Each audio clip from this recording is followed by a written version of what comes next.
Gulliver's Travels by Jonathan Swift. Part IV. A Voyage to the Country of the Houyhnhnms. Chapter 12. The author's veracity. His design in publishing this work. His censure of those travellers who swerve from the truth. The author clears himself from any sinister ends in writing. An objection answered. The method of planting colonies. His native country commended. The right of the crown to those countries described by the author is justified. The difficulty of conquering them. The author takes his last leave of the reader, proposes his manner of living for the future, gives good advice, and concludes. Thus, gentle reader, I have given thee a faithful history of my travels for 16 years and above 7 months, wherein I have not been so studious of ornament as of truth.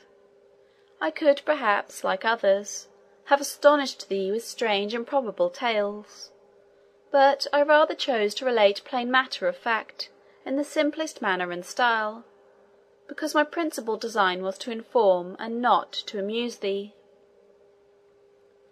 It is easy for us who travel into remote countries, which are seldom visited by Englishmen or other Europeans, to form descriptions of wonderful animals both at sea and land, whereas a traveller's chief aim should be to make men wiser and better, and to improve their minds by the bad as well as good example of what they deliver concerning foreign places. I could heartily wish a law was enacted, that every traveller, before he were permitted to publish his voyages, should be obliged to make oath before the Lord High Chancellor that all he intended to print was absolute truth to the best of his knowledge. For then the world would no longer be deceived, as it usually is, while some writers, to make their works pass the better upon the public, impose the grossest falsities on the unwary reader. I have perused several books of travel with great delight in my younger days, but having since gone over most parts of the globe, and been able to contradict many fabulous accounts from my own observation, it has given me a great disgust against this part of reading, and some indignation to see the credulity of mankind so impudently abused. Therefore, since my acquaintance were pleased to think my poor endeavours might not be unacceptable to my country, I imposed on myself, as a maxim never to be swerved from, that I would strictly adhere to truth. Neither indeed can I be ever under the least temptation to vary from it, while I retain in my mind the lectures and examples of my most noble master and the other illustrious Houyhnhnms, of whom I had so long the honour to be their humble hearer. Nec si miserum fortuna sinonem finixit, vanum etiam mendacemque improba finget. I know very well how little reputation is to be got by writings which require neither genius nor learning, nor indeed any other talent except a good memory or an exact journal. I know likewise that writers of travels, like dictionary makers, are sunk into oblivion by the weight and bulk of those who came last, and therefore lie uppermost. And it is highly probable that such travellers, who shall hereafter visit the countries described in this work of mine, may, by detecting my errors, if there be any, and adding many new discoveries of their own, jostle me out of vogue, and stand in my place, making the world forget that ever I was an author. This indeed would be too great a mortification, if I wrote for fame, but my sole intention was the public good. I cannot be altogether disappointed. For who can read of the virtues I have mentioned in the glorious Houyhnhnms, without being ashamed of his own vices, when he considers himself as the reasoning, governing animal of his country? I shall say nothing of those remote nations where Yahoos preside, among which the least corrupted are the Brobdingnagians, whose wise maxims in morality and government it would be our happiness to observe. But I forbear descanting further, and rather leave the judicious reader to his own remarks and application. I am not a little pleased that this work of mine can possibly meet with no censures. For what objections can be made against a writer who relates only plain facts that happened in such distant countries, where we have not the least interest with respect either to trade or negotiations. I have carefully avoided every fault with which common writers of travels are often too justly charged. Besides, I meddle not the least with any party, but write without passion, prejudice, or ill will against any man or number of men whatsoever. I write for the noblest end, to inform and instruct mankind, over whom I may, without breach of modesty, pretend to some superiority, from the advantages I received from conversing so long among the most accomplished Houyhnhnms. I write without any view to profit or praise. I never suffer a word to pass that may look like reflection, or possibly give the least offence, even to those who are most ready to take it; so that I hope I may, with justice, pronounce myself an author perfectly blameless, against whom the tribes of answerers, considerers, observers, reflectors, detectors, remarkers, will never be able to find matter for exercising their talents. I confess it was whispered to me, that I was bound in duty, as a subject of England, to have given a memorial to a Secretary of State at my first coming over, because whatever lands are discovered by a subject belong to the crown. But I doubt whether our conquests in the countries I treat of would be as easy as those of Ferdinando Cortez over the naked Americans. The Lilliputians, I think, are hardly worth the charge of a fleet and army to reduce them, and I question whether it might be prudent or safe to attempt the Brobdingnagians, or whether an English army would be much at their ease with the flying island over their heads. The Houyhnhnms indeed appear not to be so well prepared for war, a science to which they are perfect strangers, and especially against missive weapons. However, supposing myself to be a minister of state, I could never give my advice for invading them. Their prudence, unanimity, unacquaintedness with fear, and their love for their country, would amply supply all defects in the military art. Imagine 20,000 of them breaking into the midst of a European army, confounding the ranks, overturning the carriages, battering the warriors' faces into mummy by terrible yerks from their hinder foots; for they would well deserve the character given to Augustus, recalcitrat undoque tutus.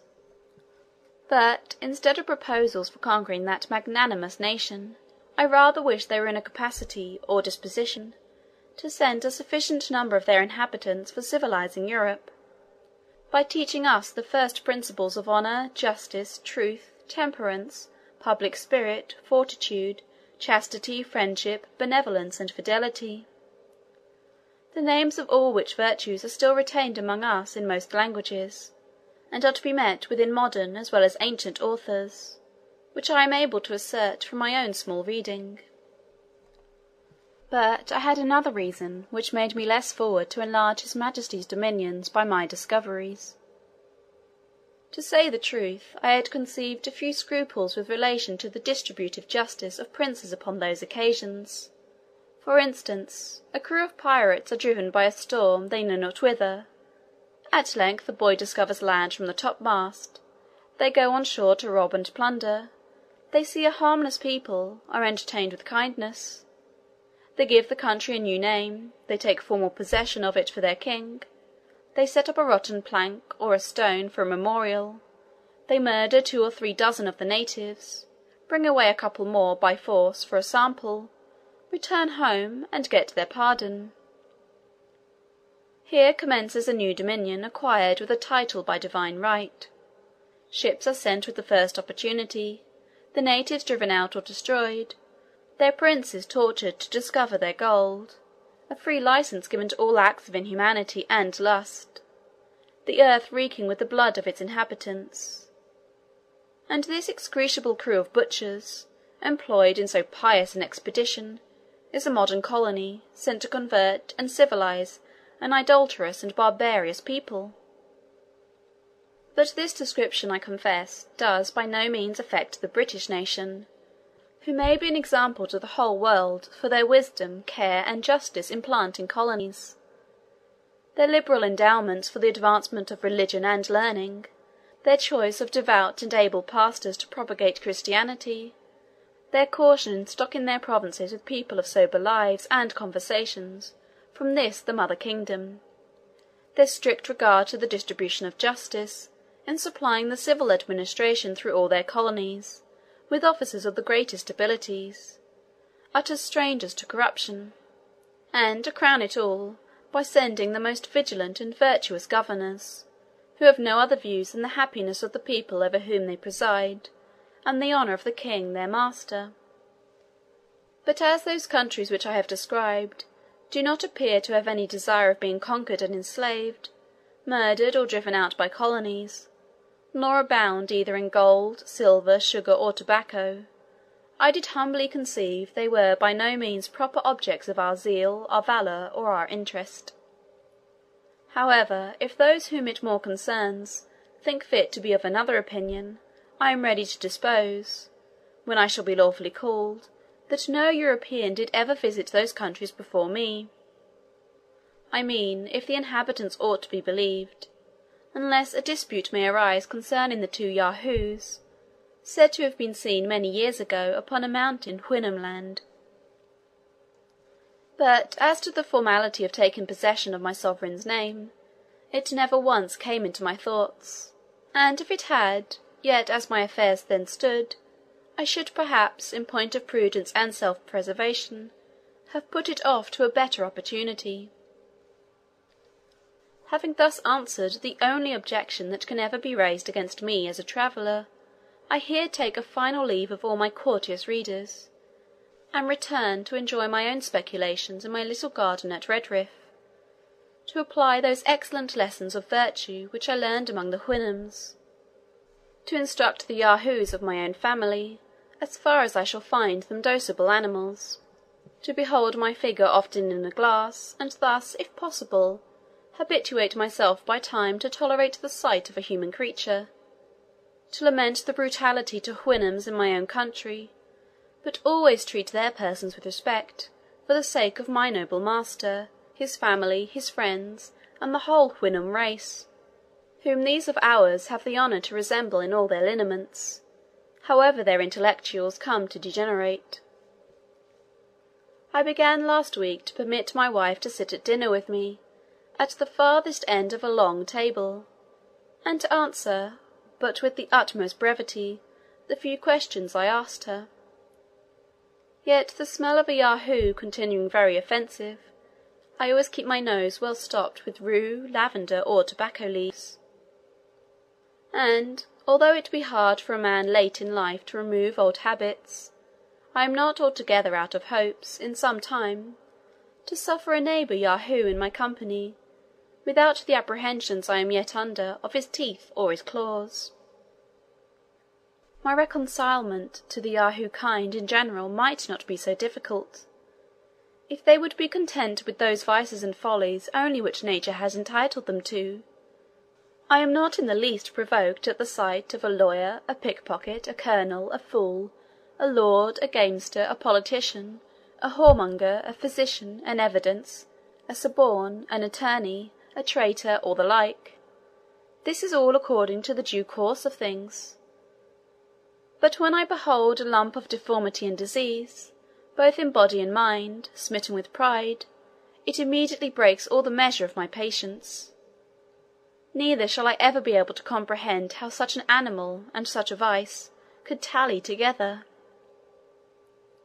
The wise and virtuous Houyhnhnms, who abound in all excellences that can adorn a rational creature, have no name for this vice in their language, which has no terms to express anything that is evil, except those whereby they describe the detestable qualities of their Yahoos, among which they were not able to distinguish this of pride, for want of thoroughly understanding human nature, as it shows itself in other countries where that animal presides. But I, who had more experience, could plainly observe some rudiments of it among the wild Yahoos. But the Houyhnhnms who live under the government of reason are no more proud of the good qualities they possess than I should be for not wanting a leg or an arm, which no man in his wits would boast of, although he must be miserable without them. I dwell the longer upon this subject from the desire I have to make the society of an English Yahoo by any means not insupportable; and therefore I here entreat, that those who have any tincture of this absurd vice, that they will not presume to come in my sight. Part IV. Chapter 12. End of Gulliver's Travels by Jonathan Swift.